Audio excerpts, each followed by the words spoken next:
राजबहादूर city centre Naidu hospital जवळ पुणे येथे विविध मनोरंजनांचे कार्यक्रमाचे आयोजन करण्यात येणार आहे। यामध्ये 22 तारखेला कपिल शर्मा आणि 24 तारखेला सुनिधी चौहान यांचा कार्यक्रम होणार आहे। या कार्यक्रमांना युवा सेनेने विरोध केला आहे।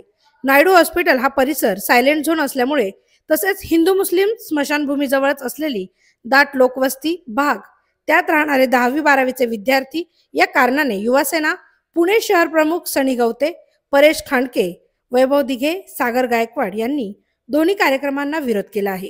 याविषयी निवेदन युवा सेनेच्या वतीने पोलीस आयुक्त पुणे शहर रितेश कुमार यांना दिले। मी सनी गवते, युवा सेना शहर प्रमुख। 2 BHK जे पब आहे हॉटेल, तर तिथं संगीत रजनीचा कार्यक्रम आहे। एक कपिल शर्माचा शो आहे आणि दुसरा सुनिधी चव्हाणचा शो आहे। एक कपिल शर्माचा एक 22 तारखेला आहे आणि 24 तारखेला सुनिधी चव्हाणचा शो आहे। पण तिथं काय माहिती आहे का की तिथं स्मशानभूमी आहे, तिथं तिन्ही धर्माच्या स्मशानभूमी आहेत आणि तिथं दलित वस्ती आहे आणि तिकडं हॉस्पिटल आहे नायडू हॉस्पिटल आणि तिथं सायलेंट झोन असल्यामुळे तिथं तुम्ही हे करू शकत नाही, कारण 100 डेसिबलच्या आत तिथं आवाज लोकांना त्रास झाला, तिथं कार्यक्रम व्हायलाच नाही पाहिजे। आणि तिथं हे परमिशन सरकार कशी काय देते, कारण तिथं अलाउडच नाहीये। सायलेंट झोन म्हणलं तर तिथं हे असे प्रकारचे कार्यक्रम झालेच नाही पाहिजे तिथं। असं का आम्ही सीपीनला पत्र दिलेलं आहे, आम्ही डिसिप्लिनला पण पत्र दिलेलं आहे, आम्ही ह्यांना पण पत्र दिलेलं आहे, PI साहेबांना पण बलगाडांच्या, म्हणजे आम्ही तिघांना पण दिलेलं आहे। आता तर त्यांनी तिथं त्यांनी कार्यक्रम कारवाई करावी आणि तिथं कार्यक्रम नाही व्हावा। आणि तिथं काय माहिती का, सामान्य लोकांचे आम्हाला तक्रारी आलेत, भाऊ आम्हाला त्रास होतो। मागच्या जो ह्यांचा कार्यक्रम झाला AR रहमानचा, तेव्हा लोकांनी तिथं आहे ना अक्षरशः हॉस्पिटलवाल्यांनी आणि स्थानिक लोकांनी चौकीला कंप्लेंट दिल्या, तरी पण ह्यांना काय घेणं देणं नाहीये। म्हणजे पब्लिकला त्रास होतोय तरी पण सरकारला काही घेणं देणं नाही, पोलीस प्रशासनाला काहीच घेणं देणं नाही, अशी आता ही परिस्थिती झालेली आहे। त्याच्यामुळे सरकारने आणि पोलिसांनी याच्यावर विचार करावा आणि यांचा कार्यक्रम रद्द करावा, अशी माझी युवा सेनेतर्फे शिवसेनेतर्फे एक आम्ही इच्छा व्यक्त करतो, मागणी करतो। आम्हाला ते म्हणलेत की दिल्ली मंत्रालयातनं हे मिळालेलं आहे नाही का। अहो मी म्हणलं, अहो साहेब जर मंत्रालयातनं मिळालं पण सायलेंट झोन मध्ये कसं का तुम्ही कार्यक्रम करून देता। पहिली गोष्ट आमच्याकडं त्याचं हे आहे, राजपत्र आहे, त्या राजपत्रामध्ये लिहिलेलं आहे। आणि सायलेंट झोन म्हणजे आता बघा 54 नंबरला सायलेंट झोन आहे, तर बघा डॉक्टर नायडू हॉस्पिटल लिमिटेड हॉटेलच्या पुढे शांतता झोन मध्ये आहे, तरी पण हे परमिशन देतात। हे चुकीचं आहे का नाही, तुम्ही परमिशन देऊच शकत नाही। त्यासाठी आता आम्ही सांगितलं त्यांना की कार्यक्रम रद्द करावा, अशी मागणी आम्ही आयुक्तांना केलेली। आता ते बघू, आता अशी आमची मागणी झालेली आहे। मी परेश खांडके, युवा सेना शहर उपसमन्वयक।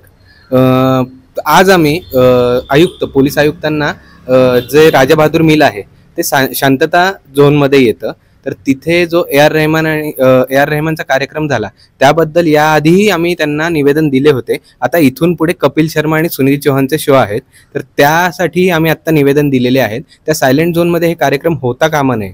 तसेच तिथे त्या ज्या परिसरात राजाबहादूर मिल या परिसरात अवैध धंदे चालतात, त्या अवैध धंद्यांना पोलिसांचंच पाठबळ आहे का किंवा पोलीस आयुक्तांची तिथे दिशाभूल केली जाते का, असं आम्हाला निदर्शनास आलं। त्यामुळे आम्ही त्याबद्दलही पोलीस आयुक्तांना याबद्दल सांगितलेलं आहे। तर पोलीस आयुक्तांनी आम्हाला याच्यामध्ये पॉझिटिव्हली सांगितलेलं आहे की आम्ही याच्यावर लक्ष घालून हा कार्यक्रम कुठल्या पद्धतीने नाकारता येऊ शकेल त्याबद्दल आम्ही काळजी घेऊ। आणि तेथील जे अवैध धंदे आहेत, आपलं ललित पाटील जे आता नवीनच प्रकरण आहे, हे ललित पाटील प्रकरण ललित पाटील एक आतमध्ये गेला, पण ते राजाबहादूर मिल असं काय आहे, तिथे हुक्का पार्लर चालतात, त्याच्यानंतर काही नशाचे हे चालतात, पब चालतात, पण असं काय आहे की नवीन ललित पाटील अजून कित्येक ललित पाटील तिथून तयार होतील अशी शक्यता आम्हाला वाटत आहे। युवा पिढी याच्यामध्ये खूपच वाहत जाईल, त्यामुळं हे वेळोवेळी थांबवलं गेलं पाहिजे, वेळच्या वेळीच थांबवलं गेलं पाहिजे।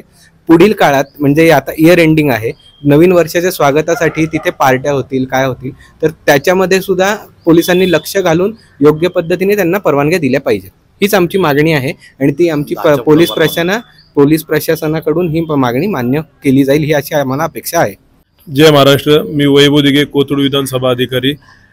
आज आम्ही जे निवेदन दिलं ह्याच्याबद्दल मला एक शंका आहे की जर हिंदू समाजाचे कार्यक्रम असतात म्हणजे गणपती म्हणा, परत देवीचे उत्सव म्हणा, तर 10 नंतर परमिशन मिळत नाही आणि 10 नंतर जर तिथं डीजे किंवा एखादी सिस्टीम लावली तर त्यांच्या मंडळाच्या मुलांवरती आमच्या कारवाई होती आणि ती कारवाई वर्षानुवर्ष चालत राहते.